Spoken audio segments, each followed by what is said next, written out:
Welcome to this first edition of the Park Talks, coming to you from our studio in Stockholm.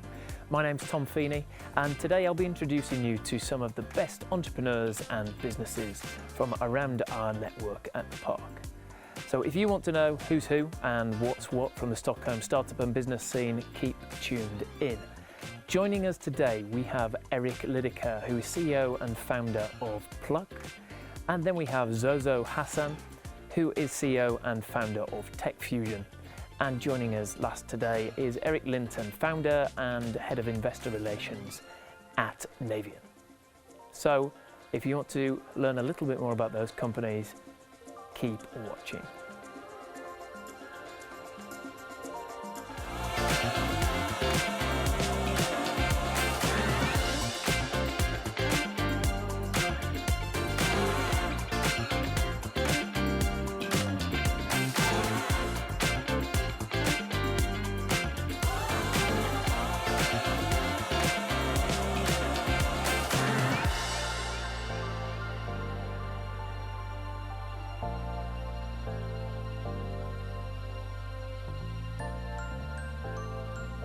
Welcome, this is Erik Lydekker, who is the CEO and founder of Pluck. Eric, thank you for joining me today. Thank you for having me. And we can't miss where it is that you're from. Very nice use of swag. Yeah. But tell us, what is it that Pluck does?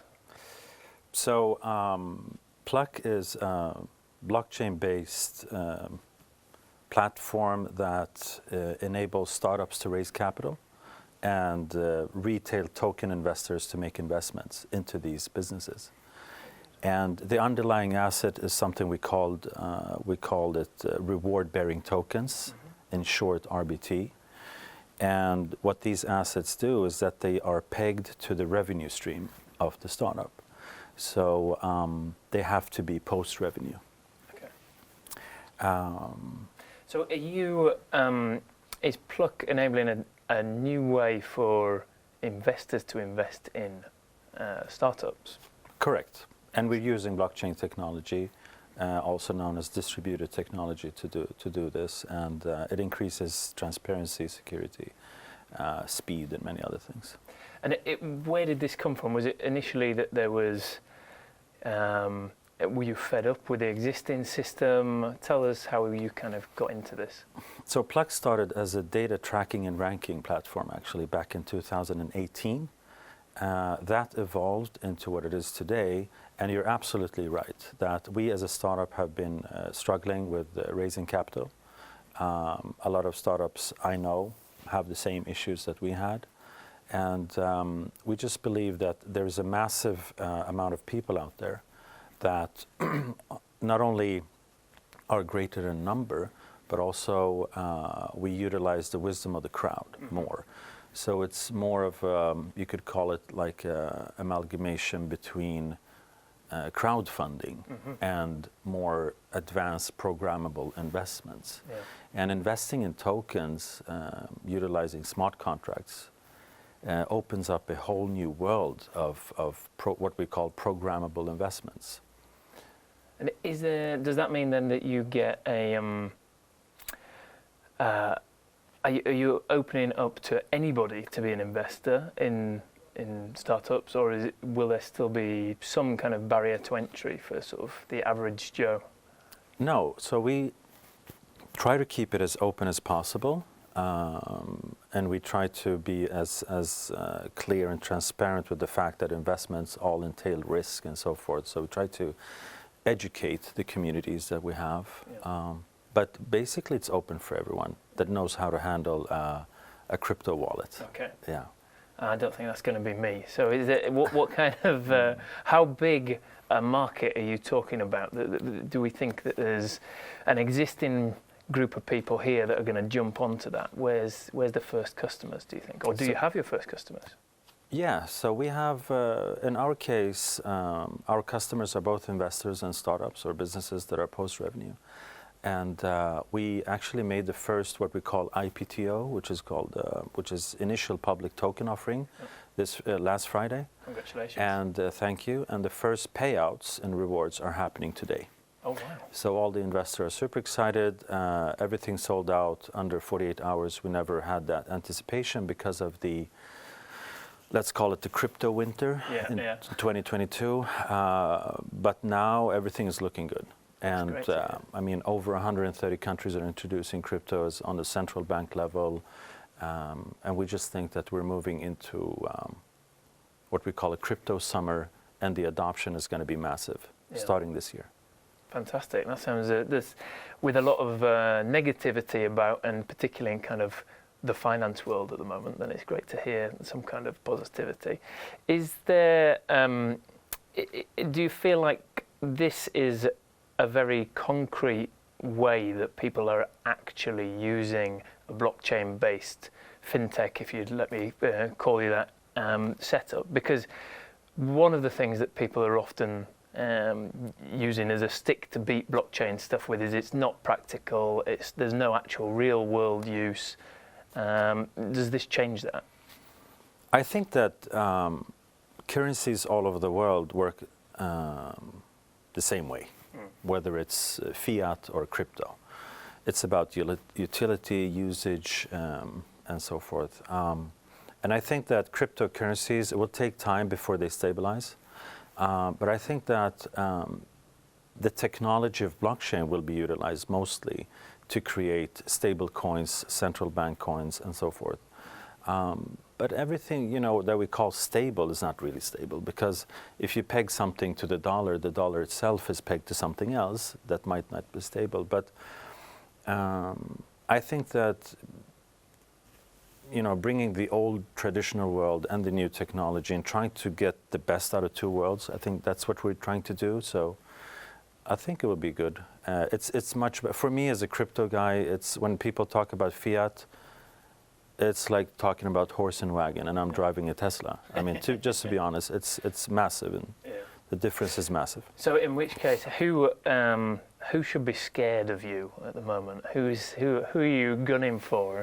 Whose jobs are you going to take? I don't think we are, you know, we don't think in those terms. We just, you know, operate in our way as a train moving forward, because we honestly and truly believe in the opportunities that we're creating. And I think that what I hear from communities, both the old world and the new world, is that I think the jobs will change, evolve, instead of, you know, being eradicated or removed. But is there a system that you're kind of replacing? There must be a kind of...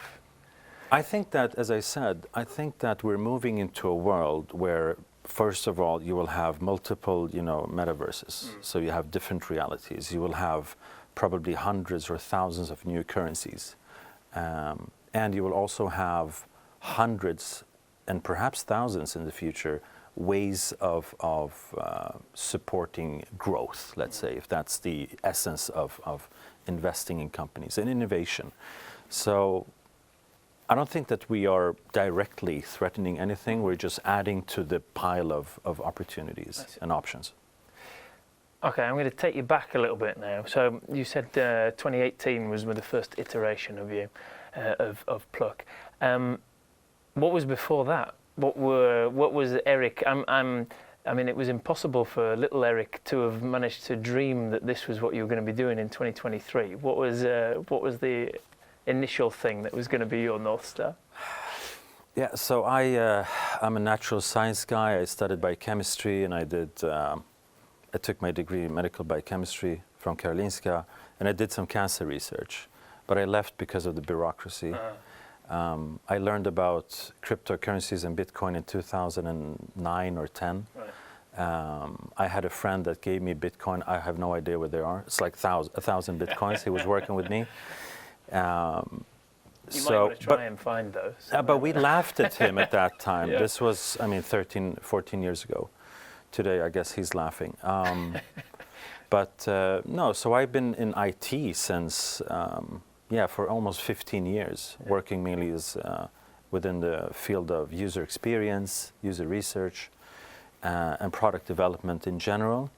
And I did a lot of work at an investment firm here in Sweden. So I, for almost 3-4 years, So I have kind of a background in that. And it's just these several different areas starting to come together into. Absolutely. Yeah. Correct. So back to the present day. So you've just launched your first token, or IPTO. IPTO. Yeah, Thank you. Yeah. You've just launched that. It's been a great success. Where are you now? Are you looking for investment yourself? And if so, does that come through your platform? That's actually a funny question. Yeah. Because a lot of our investors that have invested in the RBTs issued by other companies are asking if Pluck is going to issue any RBTs, and we have said that we just want to be, a little bit more mature, if you will. So I guess it's possible that we would do like an IPTO ourselves, but before that, we're always looking for smart capital, so people who are able to add value more than just money, in terms of, and we're looking into creating partnership with startup incubators and other places where they would see fit that companies could raise money this way. Yeah. And it's super efficient. I mean, when compared to other. I can imagine. Yeah. And I mean, you have a product that's very much distributed, decentralized. Does that mean that you can work with a team as well that's all over the planet, or so would you how big is your team at the moment? We are 4 people right now. I mean, the core tech team, then we have a growth team that is remote, and we have social media managers and people that are also remote from the US. Fantastic. So I guess looking for your next colleague, you could be shouting out to the whole world. Definitely. We're remote first. Fantastic. Yeah. That's all we have time for today. But if you want to join Pluck, either getting involved in investing in companies or perhaps being their next colleague, do check them out. What is your website address? It's pluckmarket.io. Pluckmarket.io. We'll be finishing there, and next up we have Zozo Hassan.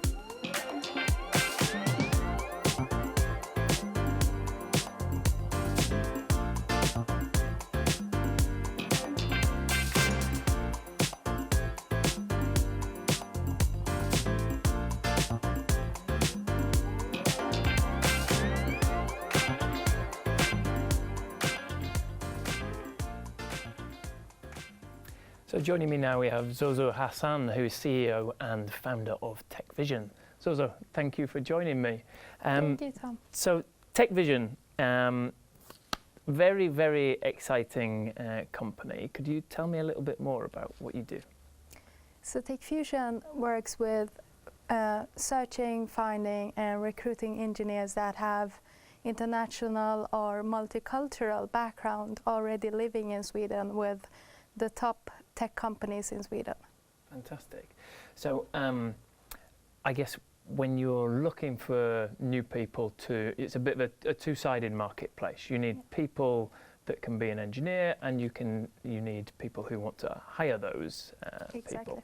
So who is your customer that on the side of hiring these engineers? Who are we talking about? The ideal customers are companies within automotive, electrification, automation. We like to work with companies that driving the sustainability solutions that doing impact, and we want to work with those companies because we feel it's where we can bring the best value for them. Yeah, and there's certainly lots of options in Sweden for those kind of industries and companies. I mean, I don't know if you're allowed to name names, but we've got Volvo, Scanias, even Northvolt with electric batteries. So it seems like it's an industry that's pushing forward and will need more and more people. Is that the case? Exactly, and this is exactly why we started TechVision, because we mention Sweden as this innovation nation, which this country is, and we are also leading the transition towards a more sustainable industry, production, and so on. And here we have so much going on with the technical shift that is happening, and we need to recruit people more from outside of Sweden, but still we have a lot of engineers in Sweden without a job. So what we aim to do is that we give access to those companies. We give them access to 4,000 plus engineers, unemployed engineers living in Sweden with international or multicultural background. Yeah. Fantastic. And I mean, it's naturally, it's not a great thing to be unemployed, whatever your skill set is. But I can imagine when you're an engineer, then it seems particularly a struggle to be in that position. Is it kind of, who are the types of people that you're getting into your platform? Very good question. We have engineers, a lot of them with experience either from their home country or from Sweden. We have engineers that has a PhD or are specialist within a specific area. And we have also newly graduated engineers looking for opportunities in Sweden. So it varies a lot. Yeah. I mean, I know from personal experience when I first moved to Sweden, and you get chatting to taxi drivers and such like, and there's been at least 2 occasions where I've met a taxi driver who actually has an engineering degree, and it just seems crazy that we've got this kind of position. So, how do they find out about you in the first place? If I'm an unemployed engineer, how do I know to come to Tech? Very good question. I believe once we have mentioned that we have the best educated taxi drivers in the whole world here in Sweden, and that shouldn't be the case. But at TechFusion we built the company on a foundation and a concept which we call 1 degree of separation, which means that we work with ambassadors, our candidates in our community, and also our partners. And through our networks, we have 1 degree to those engineers. So it's a lot about communication, it's a lot about networking, but also building this community for those engineers to find easily to us. Yeah, fantastic. And I mean, this is quite a, this is a complex niche industry. So what's your background? How did you get into this sort of? My background is in engineering. So, I have my background in mechanical engineering, but I have worked in the automotive industry for a couple of years. And but this was your first business? Yeah, this is my first business. Fantastic. And what a daunting one to start with. But I hear that when you were only just a few months in, then you got a bit of a ego boost with something. Tell us about that. Yeah, I was just 4 months in, just started the company, and I got nominated to the Grand Engineering Prize, Stora Ingenjörspriset. And you're up against some pretty big names in there. Yes, definitely. I was, and I won the prize, which was very motivating. Fantastic. Yeah. And was there sort of anything that came specifically off the back of that in terms of new business or new partnerships? Or? Yes, of course. And mostly for me that I never started a company before. So for me it was very important, and just, a way to know that I am in the right direction, I'm doing the right thing. Because we have this huge gap in skill needs here in Sweden. So for me it was all I needed to keep pushing. Brilliant. So what's next with things? Are you looking for more engineers, more companies to take those people, more colleagues for yourself? What's next? All of that you mentioned. Well, you heard it there. If you're an engineer, then check out TechFusion. And if you're somebody who might like to make some impact and work with TechFusion, I'm sure that Zozo would be really happy to speak with you. Thank you very much for joining us. Thank you, and we'll see you next time. See ya.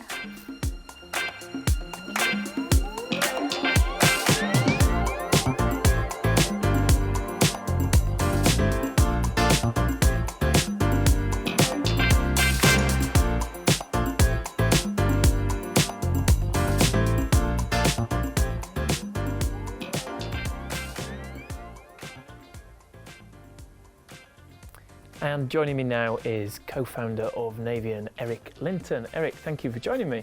Thank you for having me. And so tell us a little bit more about Navion. You're digitalizing the real estate industry, is that right? Yes, that's correct. So basically our background is from real estate development, and it's a niche that has been left behind and is very little digitalized as of now. So we decided to do something about it. So we have developed a platform for real estate developers and for real estate investors, where we are helping them out to find new good deals, helping them out to sell their deals, but also with financing. I see. Yeah. And how has this been done before Navion? What's the current state of play? Are we talking, big pens with a feather quill, or? Well, it's quite funny because the real estate industry is like the biggest asset class in the world, right? Yeah. But it's the second least digitalized. So what usually happens is you have people in your phone or in your black book, and it's brokers and it's mortgage brokers and it's lenders, and that's how the market works as of today. Like, it's who you know, and it's a very closed market and hard to get in. Is your product then bringing a kind of transparency to that process as well? Yes, absolutely. So what it does, it opens up for more possibilities, but also a lot more transparency in the actual real estate deals. I see. Is anybody kind of scared of this new kid on the block then? Who's potentially at risk from Navion's march forward? Well, I wouldn't say that much of risk for anyone yet, but it's quite funny because when you speak to the big real estate companies, they work in the old way and they don't really see, why do we need this?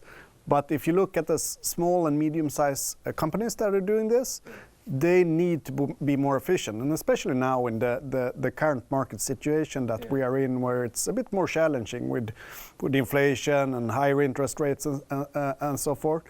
So what we do is to make the real estate projects more efficient by digitalizing. So the actual developer or the investor, they become more efficient and don't need to pay the high fees for the different consultants that they usually use. And you touched upon slightly in the challenging conditions. I saw you started the company in 2020, is that right? Yeah, that's correct. Which was a pretty challenging year to start any company, let alone real estate. How did that impact you in that first year? Yeah, I mean, absolutely, it's been a couple of challenging years, but also with COVID and people getting used to do more online meetings, the need for digitalization is also becoming much more of a question when it comes to even real estate deals, because you need to be more efficient and maybe you cannot go to visit the site and so forth. So actually we got quite big demand during this period of time from clients. And you're a relatively new company, but I hear there's been a first trophy in the trophy cabinet this week. Yes, that's correct. So we are very happy because we won the best PropTech company within the Nordics in the Nordic PropTech Awards within the category investments. Brilliant. Yeah.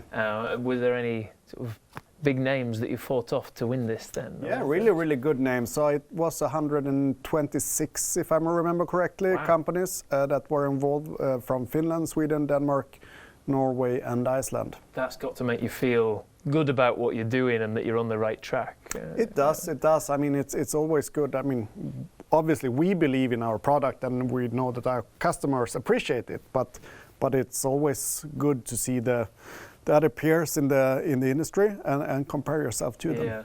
Has there been one of those other kind of eureka wow moments during the journey so far where you thought,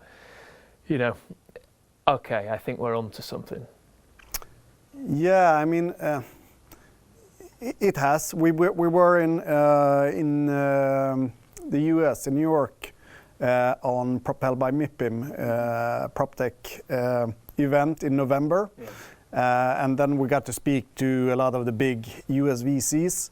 Yeah. And one thing, they were quite impressed what we have done so far.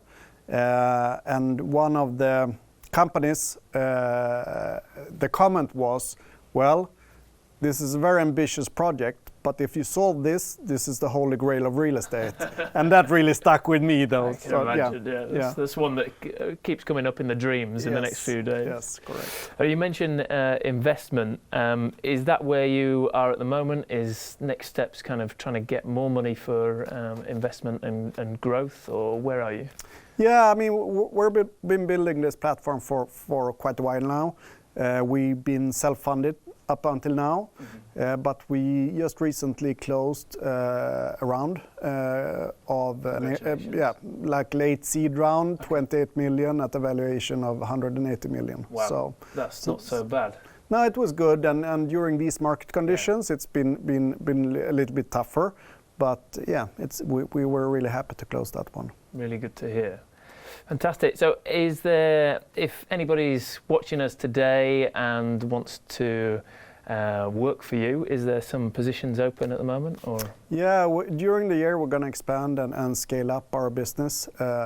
We definitely are, especially when it comes to financing, when it comes to client acquisition and so forth. Brilliant. Thank you, Eric, and thank you to all our guests, and thank you to you too for watching this first edition of the Park Talks. Don't forget, if you liked today's episodes, then do subscribe to our YouTube channel, and hopefully we'll see you next time as well. Thanks a lot.